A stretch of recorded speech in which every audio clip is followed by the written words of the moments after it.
L'opération Abby Lane est connue pour avoir été l'une des plus sanglantes batailles de cette sombre guerre. Tous à terre! La compagnie tout entière aurait été massacrée. L'ennemi nous canarde! J'ai prié pour un miracle. Ce fut cet homme qui s'appelait Pitts. Pitts a sauvé bien des vies. Il était censé recevoir la médaille d'honneur. Mais il n'a pas eu sa médaille. Quand la justice est lente, la justice est injuste.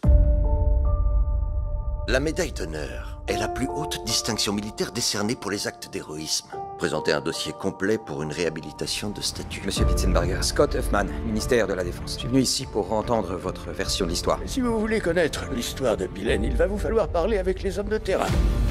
Mais j'ai jamais vu une horreur comme Abby Lane. Pitts est descendu de l'hélico, il a sauvé des vies, évacué des hommes qu'il connaissait même pas. Ça ressemble à une opération suicide. Non, le suicide est une forme de lâcheté. Pitsenbarger, c'était un monument de courage.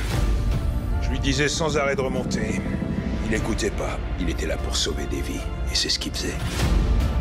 Pourquoi vous êtes là? Parce que vous êtes là. Il avait rien à faire là, comme nous tous d'ailleurs. Vous êtes sérieux? C'était une putain d'entourloupe. On s'est fait massacrer par notre propre camp. Dans ce fameux rapport, il y a des choses qui manquent. Qui est à l'origine, qui a conçu l'opération Abby Lane. Évite de fourrer ton nez là-dedans. Pourquoi? L'accréditation avait bizarrement disparu du document original. Est-ce que tu te rends compte de ce que tu risques? Je ne t'ai jamais vu reculer devant le moindre obstacle. En général, nous sommes jugés sur nos actions, mais je suis convaincu que ce sont nos indécisions, notre manque de courage qui nous obsède. Je vais révéler toute l'histoire. Ça semble un tantinet dangereux. Mais ce sera un grand moment de télévision. Obtenir cette médaille pour Pitts, pour les hommes que j'ai perdus, c'est probablement la seule chose décente que je pourrais garder de cette guerre. Le père de Pitsenbarger, il est en fin de vie. Mourir n'est pas plus dur que de perdre un enfant. Fais ce que tu peux, fiston.